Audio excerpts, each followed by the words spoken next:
Wild Talk is brought to you by Trapper Gourds, the Wild TV Canada app, and Bronc Beer.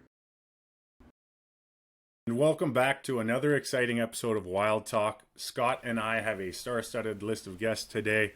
We're really excited to share with you guys. Scott, why don't you give us a bit of rundown about who's joining us? Yeah, for sure, Joe. So we have Kurt Walbeck joining us from Outdoor Bound TV. He's going to be giving us a bunch of ice fishing tips. When we had Wes David on the show here before from Fishing the Wild West TV, that of course airs on Wild, we talked about March Madness, and we are kind of at the tail end of March Madness because this is going to be, the last little bit of ice fishing season. So if you haven't made it out this year, or you're planning on heading out here right away, get out there, get on the hard water, land some jumbo perch, because this is going to be your last chance to do it. We have Rod Giltaca, of course. Rod is back on Wild Talk to update all our viewers and us, of course, on what's going on with the gun ban with C-21, and we touch a little bit on Alberta's Bill 8 that they're looking to introduce as well, which is amazing for Albertans, and hopefully the other provinces follow suit with something similar. And to round out the show, we have Ryan Kohler on, and we're going to be doing some shed hunting tips, talking about a couple of the finds that he had. I was actually on a video call with him yesterday when he was picking up the mule deer sheds in that field, and he had a big pile of them, and he was running towards one about 100 yards away. It looked like the Blair Witch Project with the video camera. So we'll be sharing that stuff with you guys today too, and I think it's going to be, so this just might be the best show ever. Well, between ice fishing tips to make the most out of the tail end of the season, gun ban updates from Rod, and then who knows what we're going to get from Ryan. That man is a bit of a loose cannon. I think this show is going to have a little bit of something for everybody. So I'm excited to see where these interviews go. When Ryan was recording his interview, I think he was sitting on one of the old style yellow pages, so he could actually see up over his desk. So we should be able to see him and hear him really clear this time. Oh, perfect. I'm sure he'll appreciate that. Oh, I'm sure he will too. Alrighty, Scott. Well, what do you say we get to it? We've got a little bit of a short commercial break for you guys here, and then stay tuned, because as soon as we're back, Scott is joined by Rod Giltaca, and we're jumping right into the gun ban update.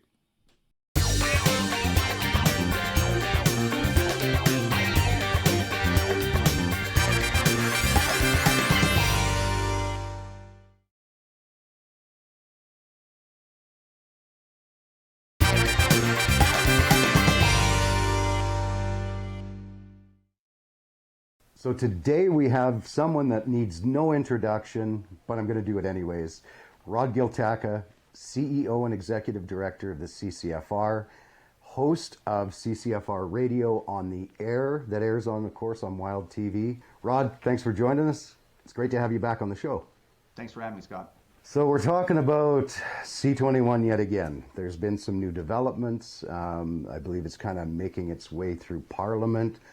You want to touch real quick and let everybody know where everything is at this point? Well, the good news is Bill C-21 is having a really difficult time making its way through the legislative process. So it was moving along quite nicely till it hit committee.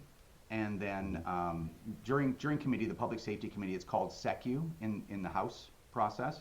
During these committee meetings, MPs are supposed to have experts come in so they can figure out, because they're not experts in any of this stuff, right? So they're supposed to bring experts in so they can learn from the experts to make sure that this legislation is going to do what it's claiming to do, which is to curtail or eliminate violent crime committed with firearms in Canada. And if you're familiar with this topic, you may be familiar with the fact that Bill C-21 doesn't do any of that stuff. It's really, I don't like to use too much inflammatory language, but it really is a firearms confiscation bill, right? They're targeting licensed gun owners, and it's been having a more difficult time than usual because of these two amendments G4 and G46. Some people may have heard of it. I would not blame them if they haven't heard of these amendments, but basically these two amendments set up the set the stage to ban almost every firearm in Canada over time. I'm familiar with that one.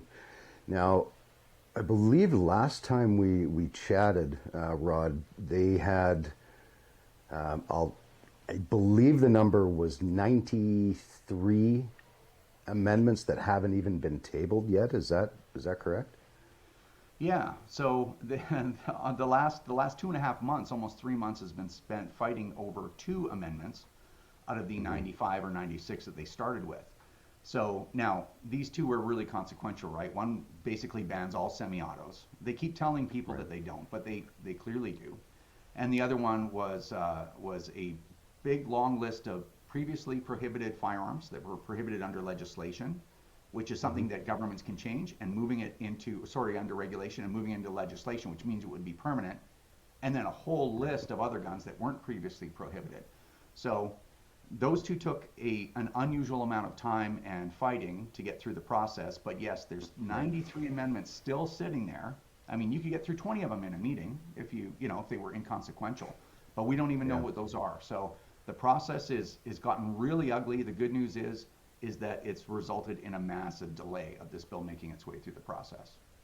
Well, which is great news. But what actually caused the Liberals to withdraw those 2 amendments? Well, those amendments were so horrible and, again, wouldn't have affected the lives of criminals at all. So I think, there's a lot of organizations, wildlife federations, organizations like ours that created campaigns and whatnot, and there was a lot of outrage just in the community itself. But at the end of the day, it was individual gun owners deciding they would take an interest in what's going on, which is really important that they do. They shouldn't have to. They should be able to trust government to do the right thing, not the political thing. But it was gun owners deciding that they would participate in the stuff that we all should, like emailing their MP, sending a letter to their MP, calling their MP's office, letting them know that they don't like that, what they're doing, and it's not going to help solve issues with crime. Well, it's good on everybody that took the time. I know I took the time to email my MPs and voice my displeasure with it as well. We've kind of started into my next question here, was what can our viewers do to stop the rest of this garbage from going through, and is it even a possibility to get rid of C-21 altogether? We would need, that's a 10-minute answer, but I'm going to try to condense it down to be as quick as possible. But basically, in our system, you can stop anything by stopping the government itself, right? By voting that government out. At the end of the day, the only way to save your guns in Canada is to make sure that people that want to take your guns away from you for no good justifiable reason, make sure that they don't ever sit in the seat of power.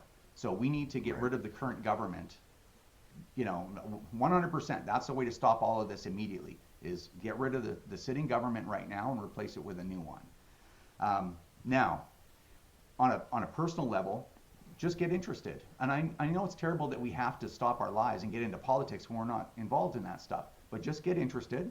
Look around at groups that are doing things like, I'll plug for our group, the Canadian Coalition for Firearm Rights, or the CCFR. Mm-hmm. Just take a look at the campaigns that we're running.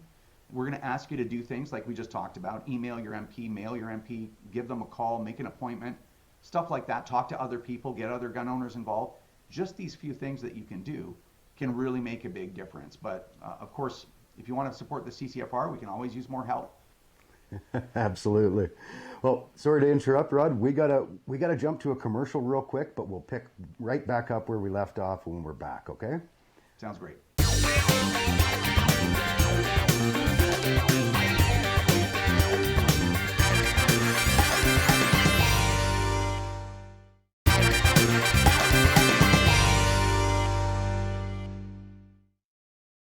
We're back from commercial break. Rod, I'm going to let you pick up exactly where you left off. Well, I think we were talking about what people can do and what they can do with their MPs and get their friends involved. The more people involved, the better.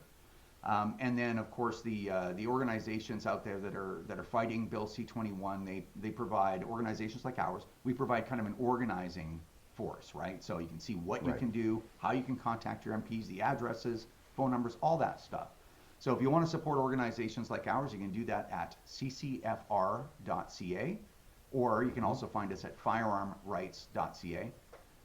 But it's up to you if you want to do that. But participating is the number one thing. Like, you have to play an active role in protecting yourself.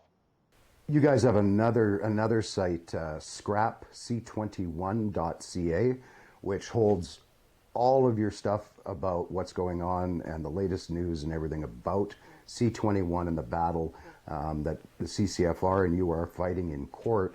And that's my next question. What's happening with in court with the lawsuit against the federal government about C21? Yeah, so it's the biggest lawsuit in Canadian history on behalf of gun owners, right? So it's really, really big, and it would really hurt the government in their ability to just make these rules on the fly, these orders in council that you may have heard of. And as you mentioned, we are suing the government, and our hearing is coming up in April. Once that hearing is finished, the judge will reserve judgment, and she will go back, and it'll take 3 or 4 months to get a decision. And that decision is what we need. So just to kind of dovetail that into the good news is Bill C-21 may have undermined that. It's being stalled, and there's no way that Bill C-21 can get passed faster than we get a decision. So all this stalling and all this effort is well worth it. And anyway, so hopefully we'll have lots of news to report somewhere around the end of summer when it comes to the court case.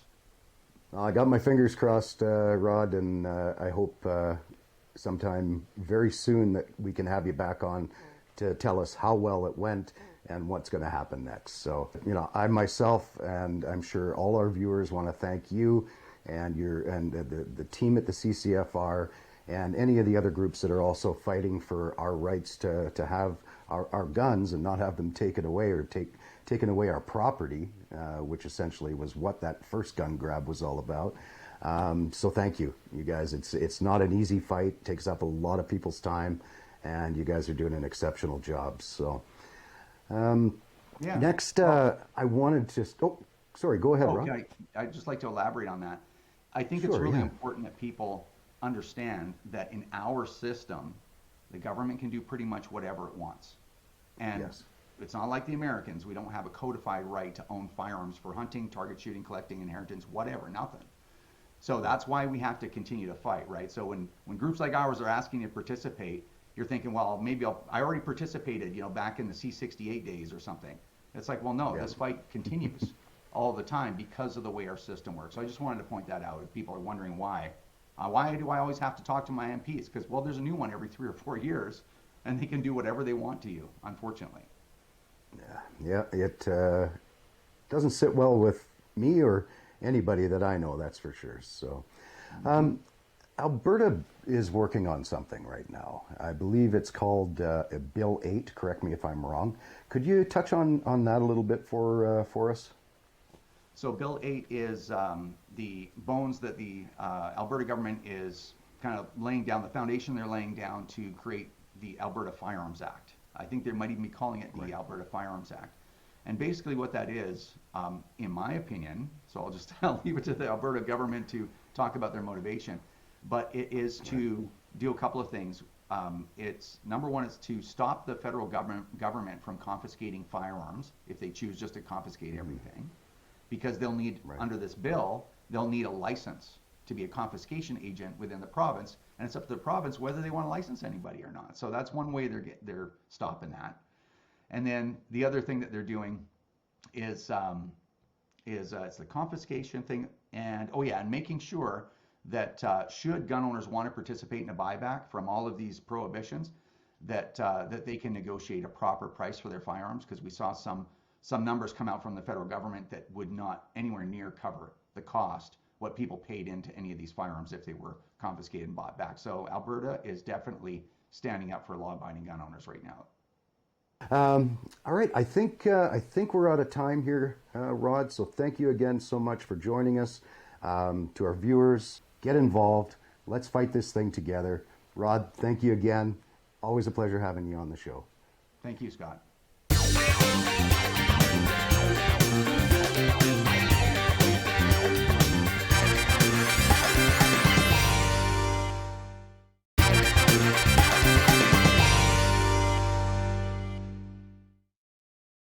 up next we have Ryan Kohler, and we're going to be talking about shed hunting today. Ryan, thanks for joining us. No problem. So we're going to run a clip right now of some of the sheds that you've picked up over the course of this year, and we'll talk about the couple of days or weeks or whatever that are in the video, and discuss the best way to find some sheds. So let's roll the clip. Well, that's the first muley shed of the year. Cool. Yeah. Nice one, eh? Yeah. Right on. Looks pretty fresh too. I bet it is. Pretty cool. Chase just spotted a shed. We were leaving our permission. And look at that, right off the road. Cool. Bring it here. Nice little shed. We saw that deer the other night in the field. That's cool. Right on.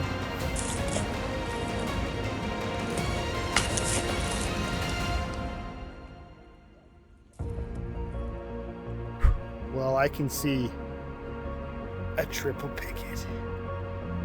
I'm just going for a walk on Friday, trying to see if I can pick up a shed before the day's over, before the sun sets.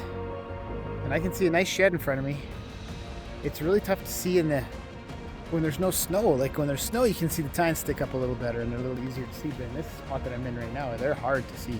As a matter of fact, there's a deadhead somewhere behind me. I was gonna give it to a friend, and I can't find it, so, which is odd because I know it's there. Anyways, this is a big old shed. Hang on, I gotta get over there. Happy Friday.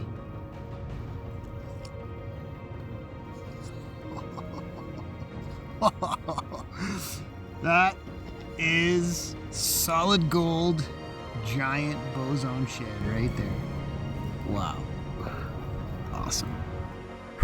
Just finished doing some work, went for a quick walk. Minus 25 today, but you know what? I know the temperature's gonna get better and there's gonna be a lot of shed hunters out on the weekend, so I decided to get a jump on it.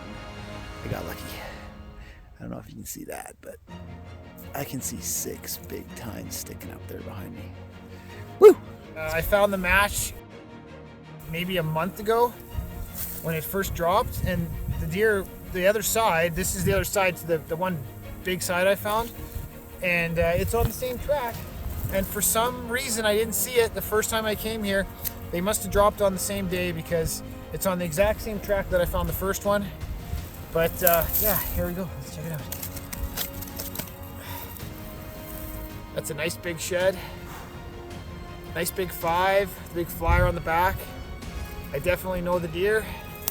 And yeah, if you're hunting at Wizard Lake Outfitting, you'd have a real good chance at killing this buck. And he's gonna be a lot bigger next year, a lot wider, a lot taller. Awesome. Hey, what do you got there, buddy? I just want the shed. Are you munching on that shed there? Okay, you can have it. I can't get it. Oh, wait a minute. Here we go. You mind if I take this? Gotta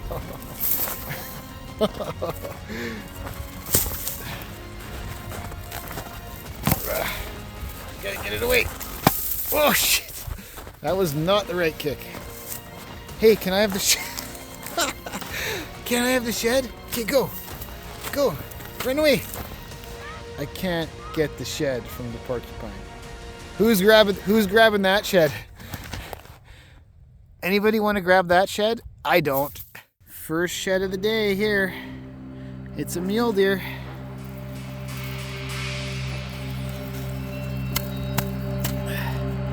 That's a pretty nice mule deer buck shed antler too. Right on. Look at this. That's a toad. That might be my biggest mule deer shed ever right there. Let's grab this baby. All right, another stud. 2 big sheds today. Nice little pile. Well, it's a perfect shed hunting day. It's beautiful outside. I got a pretty good stack right here, and I can see another shed here right now. These are singles, so I'm hoping this is one of the matches to one of these two. They're both awesome big bucks, and I've never really found mule deer sheds like this before, but anyway, this one looks like a totally different buck. Oh, you never know. It's buried in the snow, so let's check it out. This is another shed. Definitely a smaller one, but that one so far, that big hawk, big dark antler, and another one. I don't think they're the same deer, but that's a pretty good haul so far. Okay, so the day gets nuttier. I've got the 3, so we haven't matched up this one yet, or this one yet, and then the small little one here is just cool. In front of me is another match set sitting in the snow, so you can see that shed flat down, and then just beyond it, if you can see it, I don't know, the match is just right over there. So that's another match, and then out here in the field, I'm gonna try to get on it. It's right there. There it is. Just really fun. Just really fun. So there's 6 sheds. My backpack's not big enough to carry them all. They're all mule deer sheds. I don't know if that's a whitetail or a mule deer shed because this field has both big whitetails and big mule deer. So just a super fun day. Okay, here we go. Here's the first one coming out. Nice big mule deer. Nice deep fork. Pretty awesome. It's a little bit skinnier than the last 2 super hogs.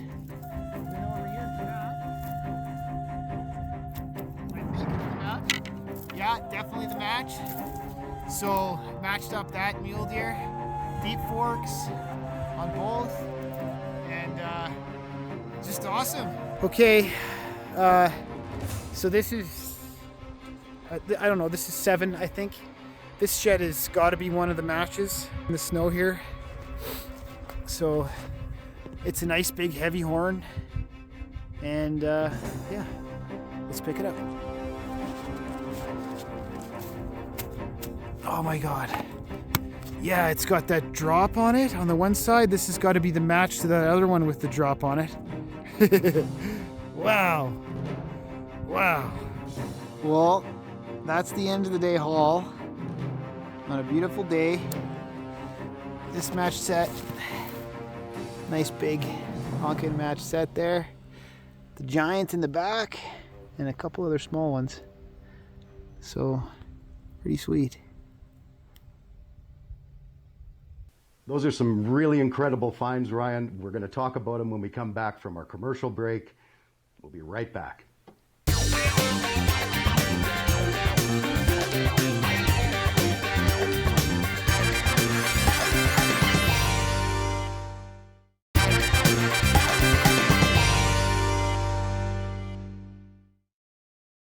All right, Ryan, let's talk about that video. Let's talk about yesterday. So that was the mule deer sheds that you picked up. You had probably the banner day of mule deer shed finds yesterday. Tell us about it.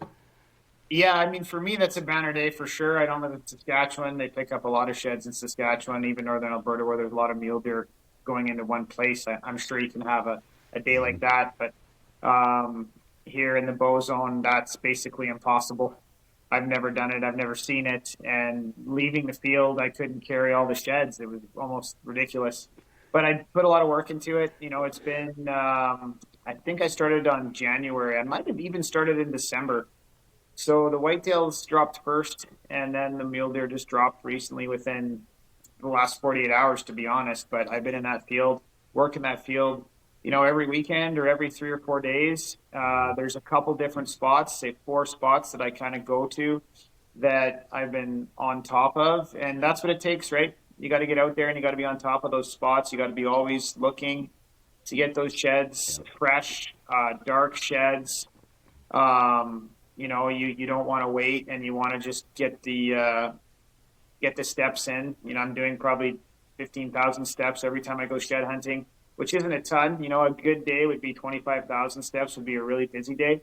And yeah, that mule deer grab or that mule deer score was funny and fun and unbelievable and not expected, to be honest. I thought maybe I'd get a few at a time, but it seems like they just dropped them all the same night. Well, when I was on that video call with you yesterday, when you were going to find that one shed, you were giggling like a little schoolgirl. So it must have been a good day. I get excited. I get super excited. I don't know what it is. Like, you can walk for 30 minutes or an hour or 2 hours or 3 hours before finding anything. And then every single time I see a shed, my heart drops, my heart rate goes up.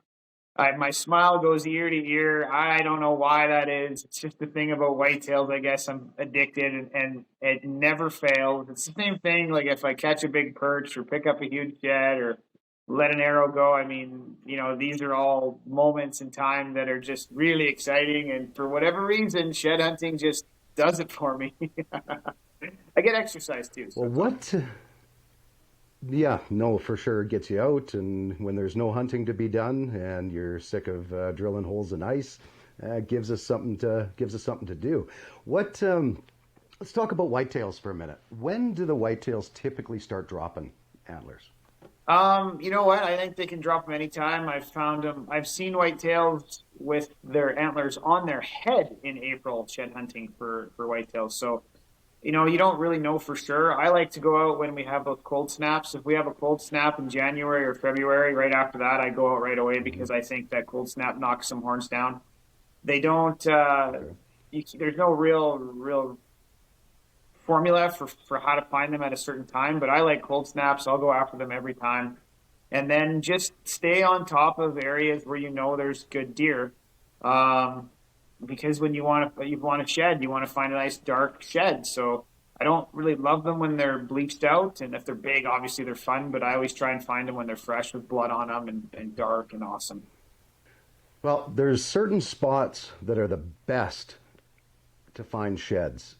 Whether you're in a field, in the bush, where are your go-to spots in your fields where you're going to find the most sheds?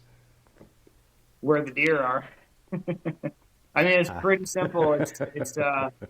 It's really like that simple. As soon as you find an area where there's lots of tracks, I'm staying on the heaviest trails. A lot of times you'll find that there's deer that are in fields and they're kind of all over through the field.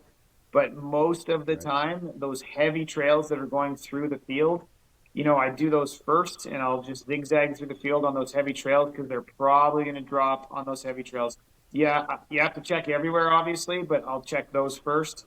And, people like to say the south-facing slopes and bedding areas and all the rest of it, but really it's pretty random. They drop their sheds wherever they want. I can find, like, a good example would be the mule deer sheds. Like, one shed was dropped 500 yards away from the other. So if there was bush around that area, they could be, kind of anywhere in the bush. So you just got to get walking. And the best tip would be to make sure you find trails that are very, very heavy trails and stay on those heavy trails as much as you can, especially while there's snow. When the snow dries up and it's just, a day where you've got a nice day and the snow's just dried and the forest is clear, then you can just run around everywhere and look all through the whole place and pre-scout for whitetails at the same time. So I'm always scouting for whitetails at the same time as I'm shed hunting. All right, well, it looks like we're out of time with you, Ryan, so thanks so much for joining us today. And, to our viewers, get out, go shed hunting, take the family with you. It's a great time to spend a day in the woods when it's nice and sunny. It's going to be warm here coming up, so now's a great time to get out there and see if you can find some gold. So thanks, Ryan, for joining us, and I'm sure we'll see you again. No problem, Scott. See you later.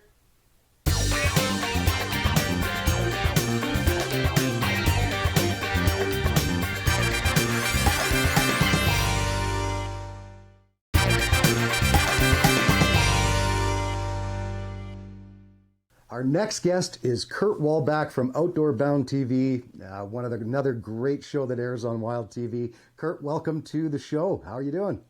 Thanks, guys. Appreciate it a lot. Thanks for having me. So you are running around like a madman and getting ready to go out for your last ice fishing filming trip. Where are you going? What are you doing? Well, we're just wrapping up here in the States.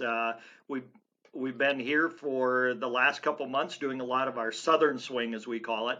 But the ice is starting to deteriorate pretty quickly here. In fact, we've got a lot of slushy conditions, so we're going to start moving back north. We're headed to Devil's Lake, North Dakota this next week for some of the jumbo perch and walleyes there.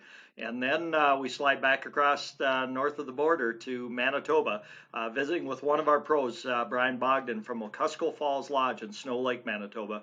One of our favorite places to film every year because they've got incredible walleyes, they got great pike, lake trout action up there, even burbot.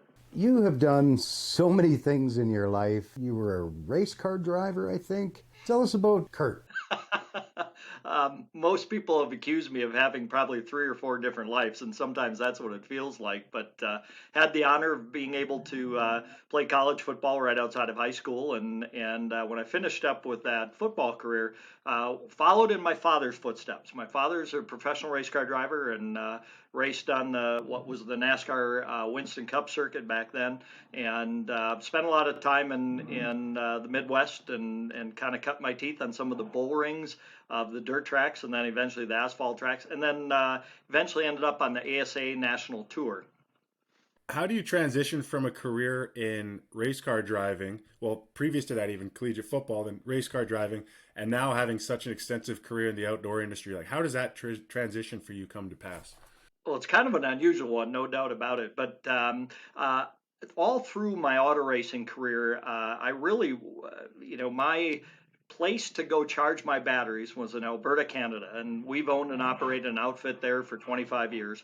And every year after the racing season was done, I'd escape, if you will, to Alberta, to the mountains, and spend a lot of time guiding and outfitting there. And it was there that actually some producers from another television show were in our camp, and they were the ones that really, I think, were instrumental in making that connection. I'd done some television with the auto racing. Actually, when I retired, I did a little color commentary, and they made the connection back and said, why aren't you filming this for TV? You have this paradise here, and you're hunting and fishing all over the world.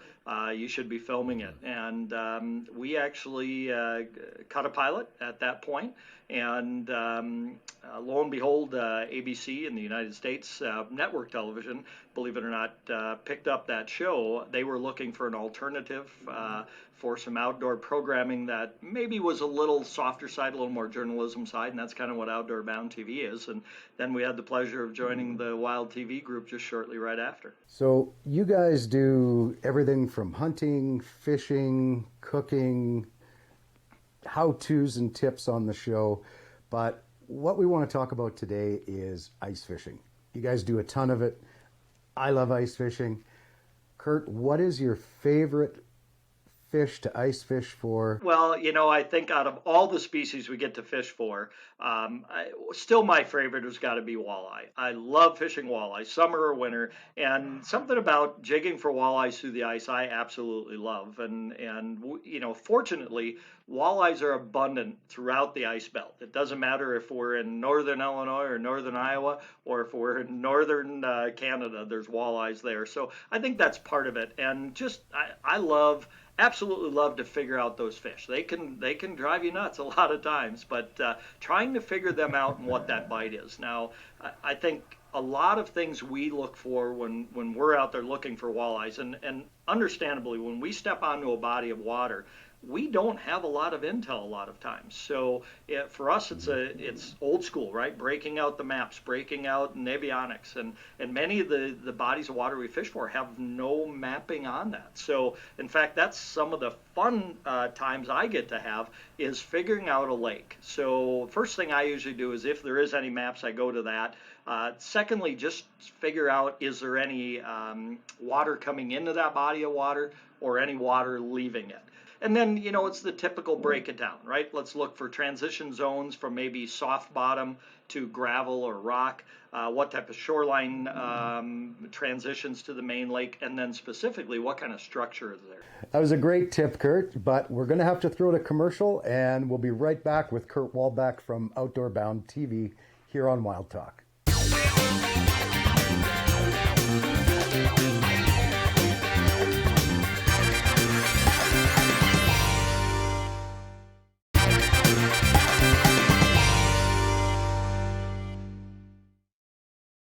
right, we're back with Kurt Walbeck from Outdoor Bound TV.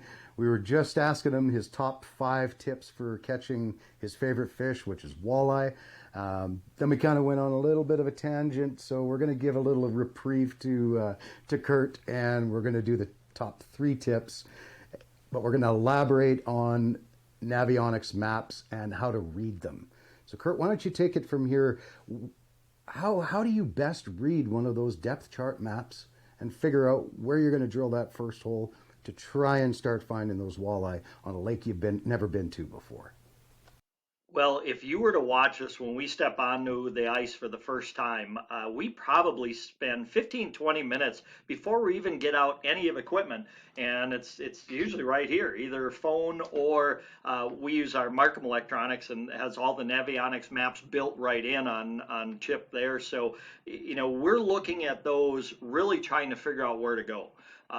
You can start drilling holes and start wetting lines, but we found by spending a little bit of time with our mapping and then really dissecting that, and I guess what I mean by that is, what are we looking for in a body of water? Well, for walleye specifically, what I like to look for is where soft bottom transitions to hard bottom, whether it be sand or gravel or in the muck or even rocks. So those transition lines are important places for those walleyes, especially during the meat of the winter when they're in along the basin. It's a big feeding area for them, and anytime you get a bottom transition, that's something very, very important. What does that look like on a map, Kurt? Are you looking for when all the lines are super close together? Or are you looking for, a line that says 5 foot and then the next line says 15 feet? You obviously have got a drop off, you got a shelf there. What are you specifically looking for on that map? That's exactly right. Is the closer the lines are together on the map, that means the steeper the drop, basically, or the rise. So if you're looking for a real steep break, and typically that's where walleyes will hang out, is on those breaks. So you look where the lines are closer together, that's obviously going to be your steeper breaks. When you've got your lines that are moved far apart, now that's a gradual change. Now, bottom composition, changing from a mucky bottom maybe to a hard bottom or to rock, doesn't necessarily show up on your maps, and that's where using your electronics comes in.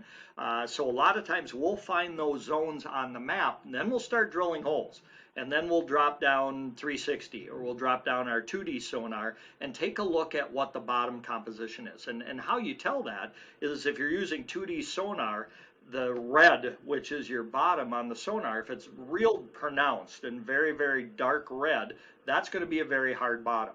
The smaller the red, or even in the orange or yellow, that's going to be your softer bottom. So you look for those transition zones where that yellow and orange moves into that bright red. That's going to be your transition zones from hard to soft water. Perfect. All right, you got one tip left. What's that one gem that you've been saving that everybody wants to know?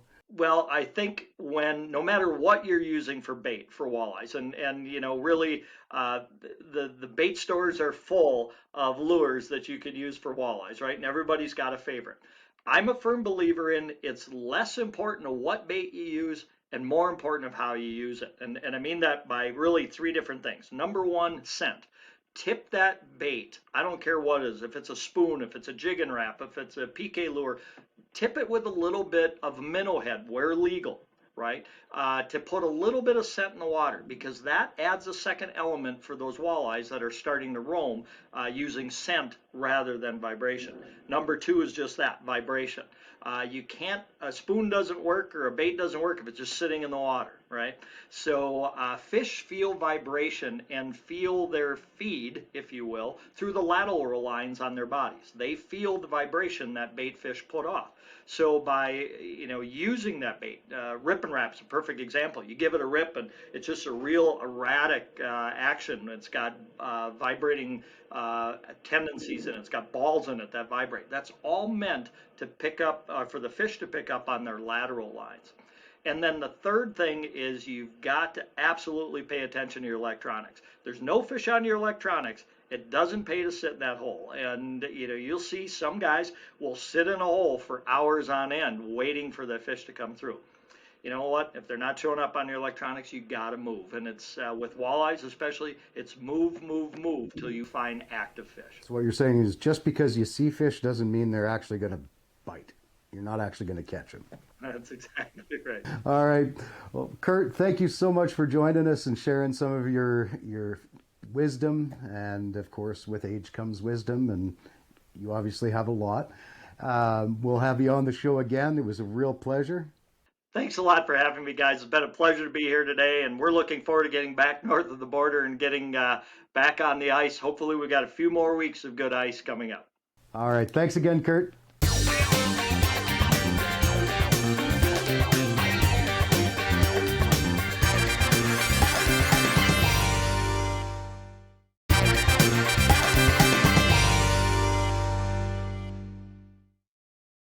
Well, I guess that's a wrap, Joe. We had some great guests today.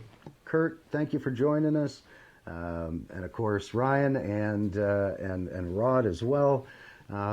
Let's talk about the porcupine. Now, would you have reached down and picked up that shed?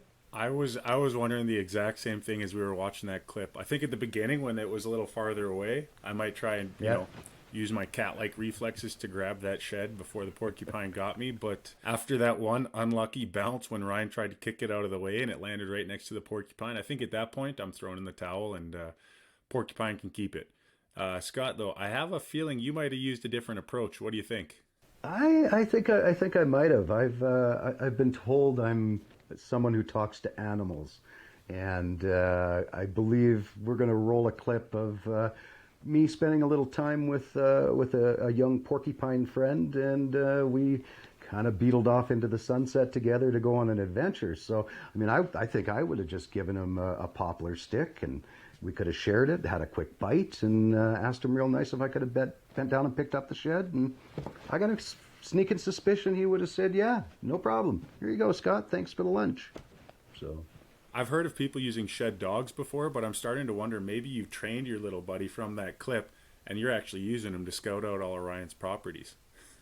No, actually, if I'd trained that little fella, he would have bit Ryan in the leg. That is a very, very good point. I'll give you that one. Let's talk about Rod Giltaca and CCFR and what's going on with C21, with new amendments coming in. And I think the best thing to leave you guys with is make sure you're writing your MPs, make sure that you are a voice letting the Liberals know that you do not support this gun ban. Keep the pressure on. It's working, but it's not something we can let up on at this point. We have to keep pushing in order to make this thing go away. So, and then of course, Bill 8 in Alberta really helps out the Albertan firearms owners, and I really hope other provinces follow suit with exactly what Alberta's doing. Absolutely. Speak up, get involved. Just because there's been a few victories doesn't mean we've won the battle, but we are gaining momentum. So get active, get involved. And speaking of get involved, Kurt Walbeck joining us, talking to us a little bit about how to make the most out of the last remaining weeks of ice fishing season here. For all of you at home who haven't had a chance to hit the hard water or haven't put in as much time as you would have liked to, the clock is ticking. Get out there, use those tips, and make the most out of the rest of your season there. Yep, there's not much time left, so take a kid out, take the family out, spend the day on the ice, have a fire, catch some jumbo perch, and just relax and enjoy being outside. Until next time, Scott Sterling, Joe Appel, this is Wild Talk. Thanks for joining us. Wild Talk is brought to you by Trapper Gourds, the Wild TV Canada app, and these fine sponsors.